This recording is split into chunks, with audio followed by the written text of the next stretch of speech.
అనుమానం కాదు, అభిమానం. అమరావతి ఇది కేవలం ఒక భౌగోళిక ప్రాంతం మాత్రమే కాదు. ఇది ఆంధ్రప్రదేశ్ ప్రజల ఆకాంక్షలకు ప్రతిరూపం. శాశ్వత రాజధాని కోసం 6 ఏళ్లుగా సాగుతున్న ఉద్యమం, రైతుల త్యాగాలు, రాష్ట్రాభివృద్ధికి కట్టుబడి నిలిచిన ప్రజల ఆత్మగౌరవానికి చిహ్నం. అలాంటి అమరావతిని అవహేళన చేసేలా వ్యాఖ్యలు చేయడం తప్పు కాదు, దారుణం. ఇటీవలి కాలంలో కొన్ని మీడియా వేదికలపై అమరావతిని అవమానించేలా వచ్చిన వ్యాఖ్యలు రాష్ట్ర రాజకీయాలను కాకుండా ప్రజల మనసులను కూడా తీవ్రంగా కలిచివేశాయి. ఈ నేపథ్యంలో ప్రముఖ జర్నలిస్టులు కొమ్మినేని శ్రీనివాసరావు, కృష్ణంరాజులపై నమోదైన కేసులు, వారి అరెస్టులు, అనంతరం సుప్రీంకోర్టు పరిణామాలు దేశవ్యాప్తంగా చర్చకు దారితీసినవే.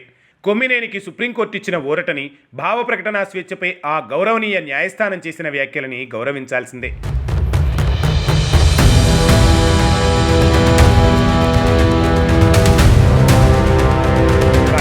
అదే సమయంలో కృష్ణంరాజు చేసిన వ్యాఖ్యలు అవి ఒక ముఖ్యమైన ప్రాంతాన్ని, రైతులను, ఉద్యమాన్ని అవమానించేదిగా ఉండటంతో అవి భావ ప్రకటన కంటే అసభ్యత, ద్వేషాన్ని ప్రేరేపించేలా ఉన్నాయన్న అభిప్రాయం న్యాయవాదుల్లో స్పష్టంగా వ్యక్తమవుతుంది. అమరావతిపై దుష్ప్రచారం చేయడం ఇది మొదటిసారి కాదు. వైఎస్ఆర్ కాంగ్రెస్ పార్టీ అధికారంలో ఉన్న సమయంలోనే 3 రాజధానుల పేరుతో పాలన వికేంద్రీకరణ అనే వాదనను తెరపైకి తీసుకొచ్చి అమరావతిని విచ్ఛిన్నం చేయడానికి జగన్ సర్కార్ తీవ్రంగా ప్రయత్నించింది. దీని వెనుక రాజకీయ లక్ష్యాలే స్పష్టంగా కనిపించాయి. అభివృద్ధిని అడ్డుకోవడం, చంద్రబాబు తీసుకున్న స్థిరమైన నిర్ణయాలపై ద్వేషంతో నడిచే ప్రతీకార పరంపర కొనసాగించడం.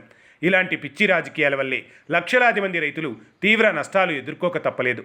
కోర్టుల్లో పడిన కేసులు, నష్టపోయిన ఆస్తులు, ప్రజాధనాన్ని వృధా చేసే కార్యక్రమాలన్నీ వైఎస్ఆర్ కాంగ్రెస్ పార్టీ నిరంతరం చేస్తూనే వచ్చింది.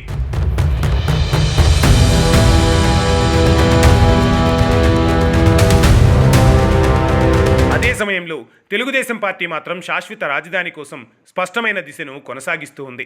చంద్రబాబు నాయుడు తిరిగి అధికారంలోకి వచ్చాక అమరావతిని తిరిగి ప్రాధాన్యతతో అభివృద్ధి చేయాలన్న సంకల్పం స్పష్టంగా కనిపిస్తోంది.